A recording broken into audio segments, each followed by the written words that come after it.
Welcome to What Was He Thinking? My name is A.B. Bracewell. Today I'm going to be your personal tour guide through a man's psyche. Take this journey as we explore why a man thinks the way he thinks, why a man acts the way he acts, and why a man feels the way he feels. No questions off limits, and no topics too hard. By the end of the show, you'll have a better insight and a better understanding of who we are as men. If you've been following, you know that we are doing a series on the sexual education of Black men in America. If you've been watching, you know that we've done episodes on sex and marriage. We've done episodes on the evolution of sex. We've done episodes on healing the hurt that we caused. And today we're going to be talking about healing the hurt in us. There's healing and the hurt in us. Many times as Black men, we use women, we use sex to cover up some of the hurt in our pain, in order to ignore what's going on and really seek healing. So today we're going to be having a conversation about how we use sex, how we use women to cover up our hurt and pain, and how we can find healthier ways, more appropriate ways of healing from the pain that's inside of us. So, as always, I always have some great guests with me, and today is no different. I have two of my true brothers. These are friends. We talk, we hang out. These guys are progressive. They have their own organizations, their own broadcasts, all types of things going on. Please introduce yourself. If I probably didn't do it any justice, introduce yourself real quickly before we hop into this conversation. Yes, I'm Maurice Rush. I am the founder of My Brother, My Brother. It's like Adam was said, like AB said, just an organization to uplift, encourage men, and to shine a light on some difficult things that men deal with. It's a broadcast I do air bi-weekly on Wednesdays on Facebook, and YouTube, and we just talk about different things that that men deal with that just typically are taboo subjects in the male community. And it's a blessing, it's a passion, and it's just my end goal. Everything I do isn't necessarily about income. It's never about income for me. It's all about impact. So I'm trying to make an impact in the lives of the male community, and I'm just glad to be here, bro. Thank you for coming. Yeah, well, I'm Herbert Lust III, and I am the founder of the Legacy Project. I am the Legacy Project. It's on WFIL 560 AM, and it's a program that takes spiritual concepts and so they can build better lives. So I'm looking forward to being on this show with my brothers, and yeah, I mean, I'm just excited. Thanks for joining us. Now, as you guys know, the series is the sexual education of Black men in America. Yeah. So, we learn about sex in all different types of ways. Some of them are healthy, a lot of it is unhealthy. And specifically today, I wanted to speak about the hurt in us. A lot of the times we use sex and we use women as a way to hide our hurt, to cover up our hurt, because we don't know how to properly express it or properly heal from the pain that we're dealing with. I once read a book that actually the title was "Men Don't Heal, They Hoe," and when I saw that, I had to get a copy of it because when I first saw it, I said that's very true. Men don't heal, they hoe. When we're going through a breakup, when we're going through loss, all types of things, that's usually our go-to. That's usually how we get over some of this stuff. But just when you hear that title, what's your thoughts? First of all, let me ask: is there any truth? And what's your thoughts about that? Men don't heal, they hoe. That's a mouthful. I'm gonna let Maurice hit that first there. Okay. I'll get it started. So I hear that title, and when you sent me the question, I thought about it, and I agree. From the men that I talk to, I can think about not just breakups, but situations where I was down in life. And kind of the first thing I looked to do was, find ways to make myself feel better, right? And when you're looking for ways to make yourself feel better, you typically pick up bad habits. So sometimes it's drinking, sometimes it's smoking, sometimes it's, whatever. And sex can be one of those bad habits, right? Because like sex feels good, and there's a good feeling when you're doing it, when you're in the act. And it's something that you kind of look for reasons to feel good, and typically when you're courting someone who you're sleeping with, they say nice things about you as well, and I'm sure we'll get into that down the road. So like you meet a young lady and she's like, oh, I like this about you, I like this about you, so you feel good about what she's saying to you verbally, then the actual act of the intercourse also feels good. So when I think of like men don't heal, they hoe, I completely agree with it. It's something that I've done myself before. I'm not proud of it, but it's something that I believe actually does happen. Yeah, I agree, and Maurice, that's a good way that you put that. That there's other things that kind of lead to us, trying to heal. But I will say this: that when it comes to that, when I think of that, I would agree myself, and the reason why I agree is because there's a natural, and I want to say, and I want to make sure that people understand this as we're talking about this. It's natural for a man to long for the embrace of a woman. Okay, that's natural. That's how we're created. We're supposed to long for that. The problem is that it doesn't always come in a healthy manner. It comes in the wrong way. We gravitate to that embrace for selfish need. We gravitate to that act of sex and intimacy instead of you know, obtaining it and receiving it in the right manner. So I would agree with that. Yes. Yeah, and if I could piggyback off of what Herb said, there's generational brokenness inside the male community. Like, so we're talking about generations of broken men who haven't healed, and they pass down those Yeah. broken strategies to the generation. So if you can hear, like, I'm sure you guys have talked to older generations of men who, like, if you're going through a breakup or a downtime in life, they're like, oh, well, call that girl up. And you hear that, it's generational brokenness. And it's something that we haven't done a great job at addressing, right? And I don't want to spend too much time on that, but like, Herb, I see you itching over there to respond to it. But it's like, it's just passed down. Like, No, you no. know, like, So so, I mean, what you're saying is just Yeah. true, and it goes right into the Yeah. next question. We both all agreed that yes, we do that. We don't choose to heal. We Yeah. choose to search for the touch of another woman.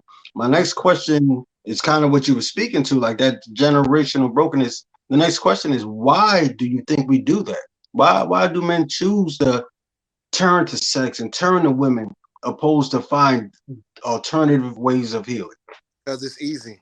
I'm gonna just hmm, be, and I don't mean that as disrespect to any women that I might have done that with, or I don't mean that disrespect to any women in general. I'm saying because it's easy, it's natural, it's easy for us to just say, okay, let me do this, because then it allows us to not embrace or have to deal with what's actually giving us the issue. Mhm. So I can use this as a personal example of my own, and you brothers know this.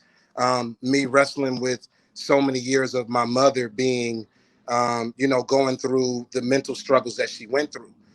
So that caused me to actually want to have a woman in my life, but then it also gave me a chance to deny the woman who came, and also made me accessible to keep chasing and grabbing other women, feel that missing void, Mhm.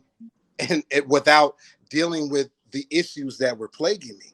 And like I said, when something is easy, um, sometimes we gravitate to it quicker, right? I mean, this subject right now, most people don't want to touch because they know that it's going to point to them really making the decision, because it's almost second nature for some of us.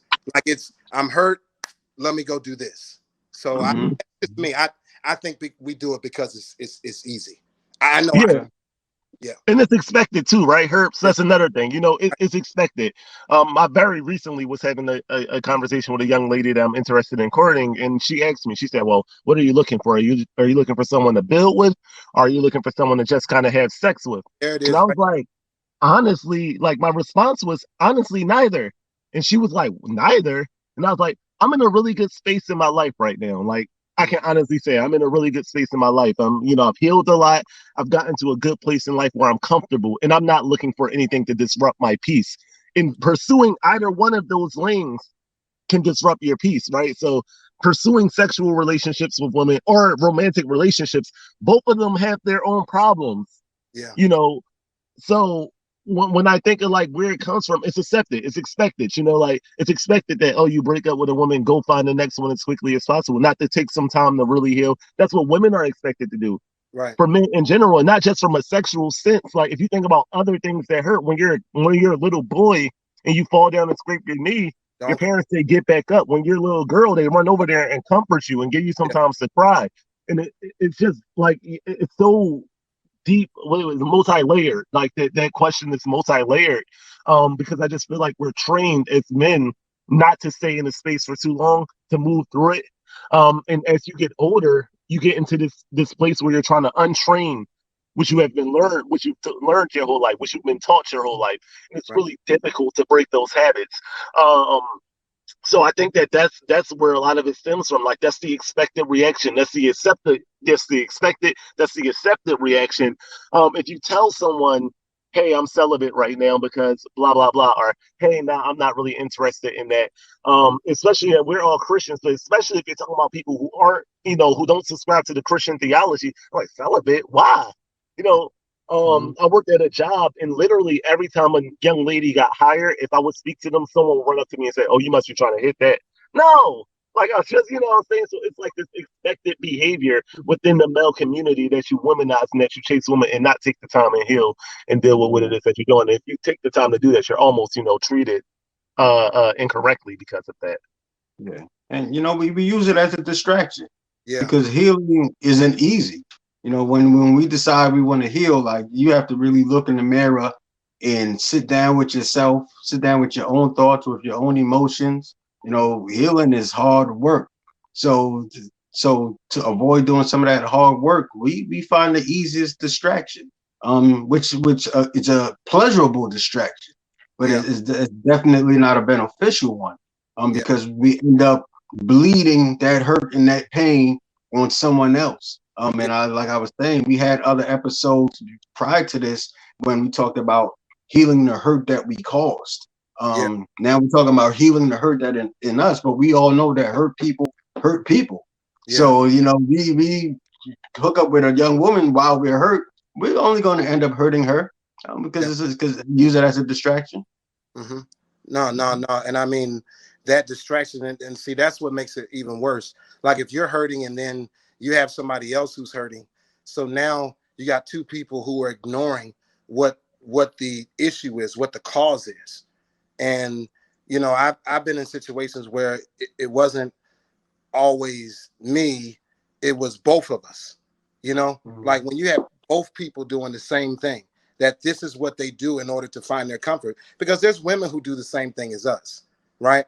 And then there's who do the same thing as women in other regards. So that can be a fluent. I won't mention this young lady's name, but I dated this young lady, and she actually told me that was one of my issues, and I ignored it.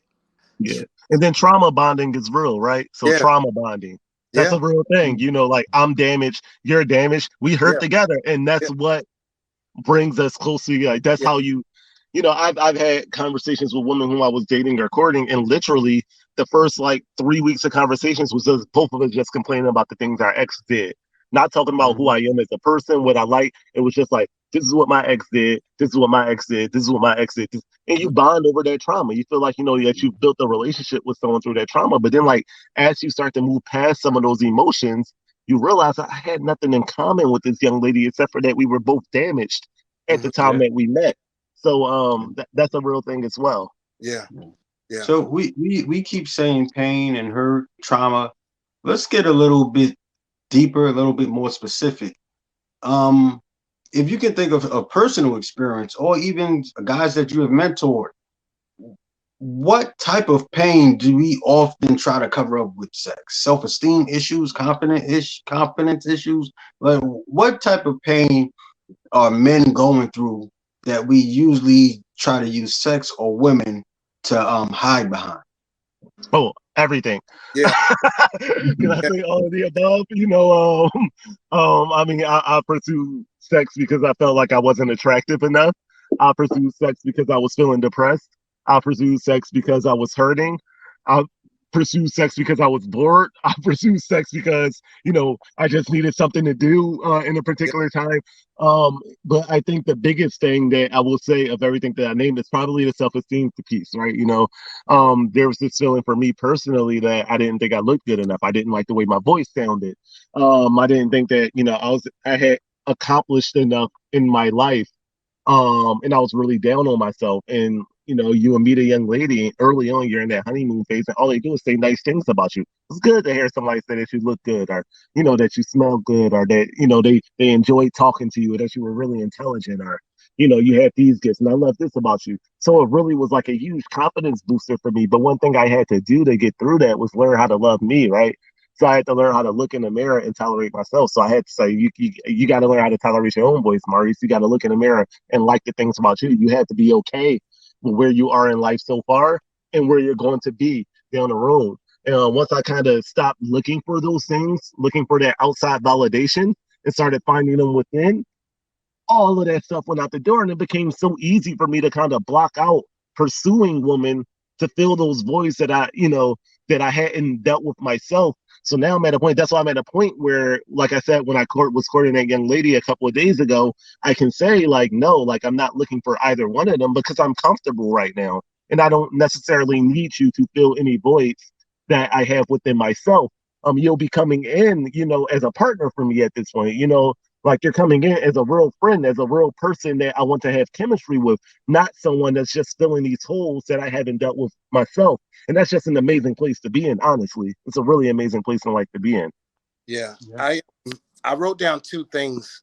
I know for me, one of the things that um, used to happen is they'd be like, oh man, you hitting that. They would look at who I would be with and they'd be like, oh man, you got that, or you smashing that. And so it kind of gave you this false sense of reality. It gave you a false sense of manhood. It gave me a false sense of manhood. So I'm like, if I keep doing this, I'm going to always be considered the man. But what I didn't realize is that while I was being considered the man by them, I was not only destroying those lives, but I was destroying my own life.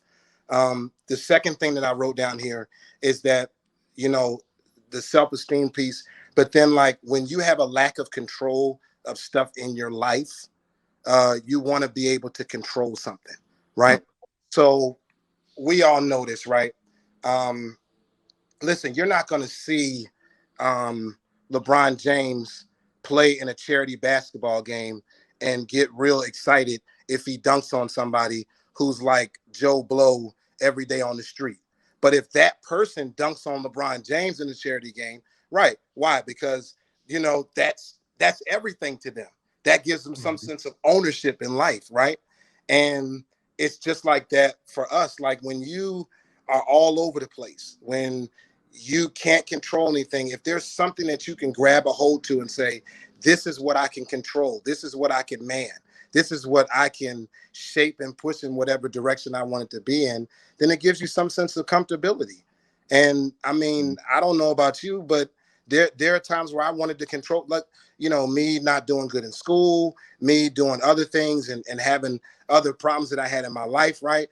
I mentioned my mother being sick, right? So this gives me control. I can't control my mom being sick. I can't control the pressures of my calling.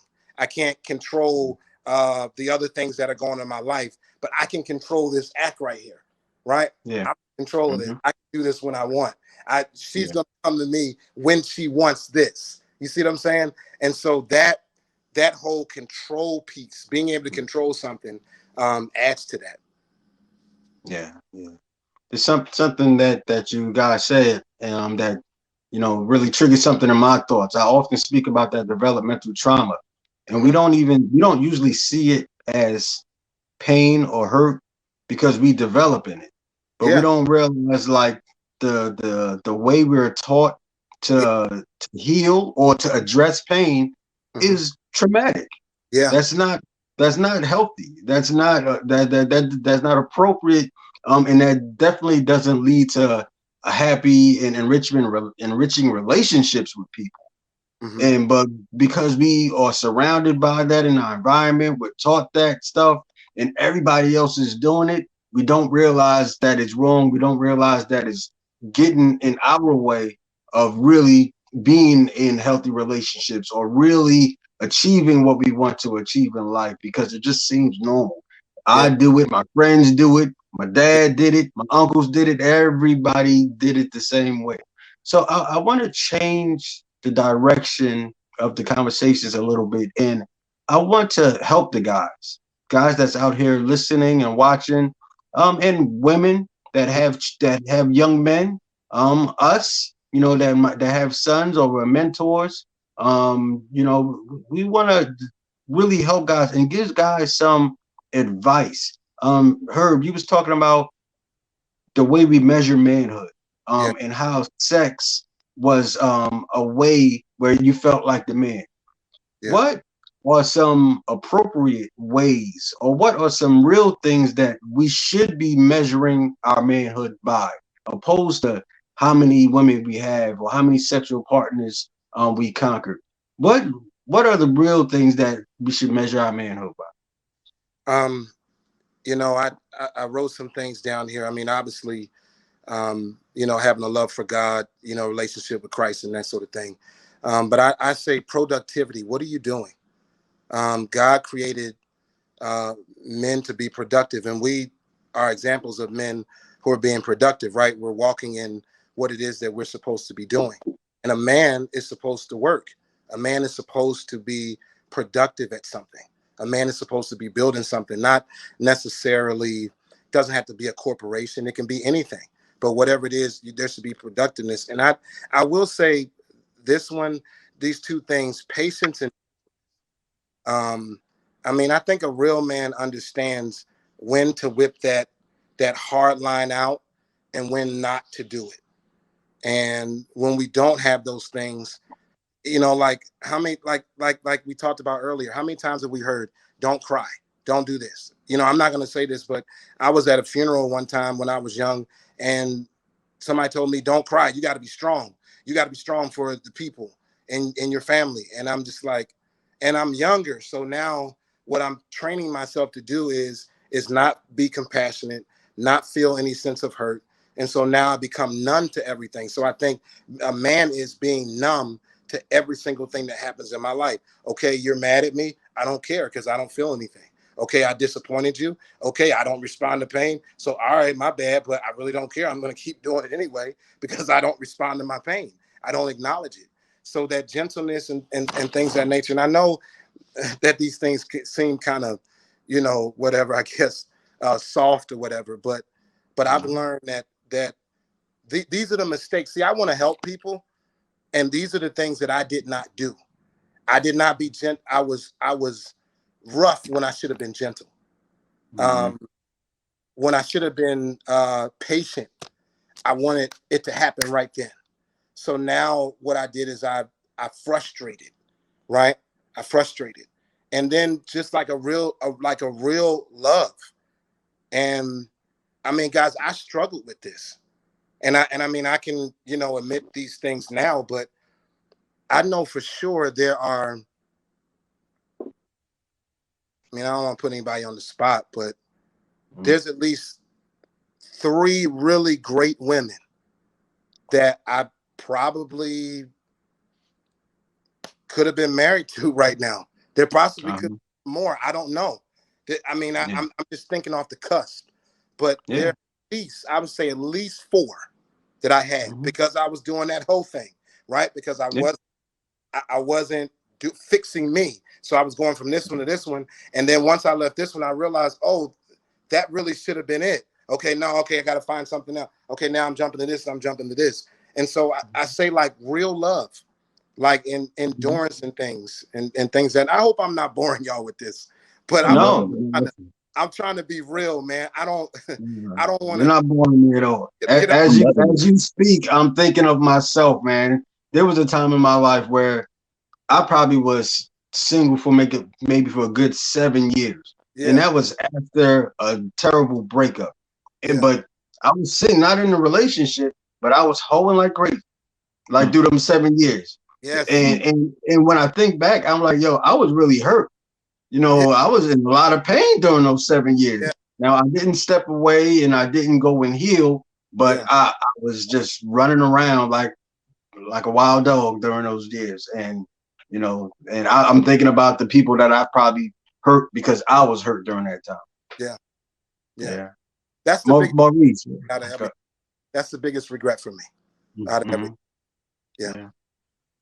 I would let them know one, there's a huge emotional impact on men who have sex with a bunch of women too that just doesn't get talked about, right? So like there are times for me where I could be sitting in church Sunday morning trying to get the word, and a name in the Bible may be the name of someone that I dealt with. So now here I am trying to receive the word of Christ. They say this name and I'm like, oh, Ruth. Oh man, I remember Ruth from, 2007. So like there's a whole emotional aspect, that's good. That comes with sex that distracts you. Two, there's a whole like when you're pursuing women for sexual gain, you miss out on so much in life. So many AB, we've talked about this before, how much money you can spend on that, how much time it takes, how much energy it takes. I was in a really long relationship. I was like almost 13 years. And I remember after that breakup, how much time I had on my hand. And I'm not just talking about physical time where I was with her. I'm talking about time where I wasn't angry, time where I wasn't on the phone arguing, time where I wasn't sitting around the house looking for something to throw or punch because I was so angry and I had no outlet. Time where I was just emotionally in a bad space. I just remember like being home sometimes like, oh my gosh, like I have all this pent up energy that I used to spend on this relationship. And like, that's how my brother was birthed. It was birthed because I had the energy to put into it because I wasn't spending it on chasing women. I wasn't scheduling dates. I wasn't doing all of that stuff. So I literally said, oh man, I got all this idle time on my hand. What do you like to do, Maurice?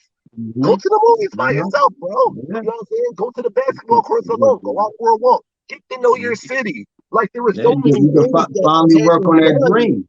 Because all I was doing was like woman, mad at her, arguing with her, trying to get in her pants. So when you step away from all of that, young man, young woman, old man, you know what I'm saying? When you get a chance to step away from all of that, and you really get a chance to learn yourself, and you learn how much you have to offer, you learn your gifts, you learn what you really enjoy to do. That's an amazing place to be in. So when I think about manhood and when I think about strength, it's not judged by how many women you deal with. Strength and manhood is judged by how you impact lives. How do people feel when they walk away from a conversation with you? How do people feel when you walk into a room? That's what manhood is. That's what a successful man is. Somebody that can come away from talking to me and say, Maurice is a good brother. He's a good dude. I like to be around him. That's what you should be pursuing, young man. That's what you should be pursuing, old man. People are going to remember the way that you make them feel. Herb, Reese, thank you, my brothers. Thank you for joining me. We're going to have you back, of course. If not talk about this topic, we're going to talk about something else. Everyone that's watching, I am AB Bracewell, the host of What Was He Thinking? Thank you for joining. Thank you for watching and supporting. God bless. Have a good one.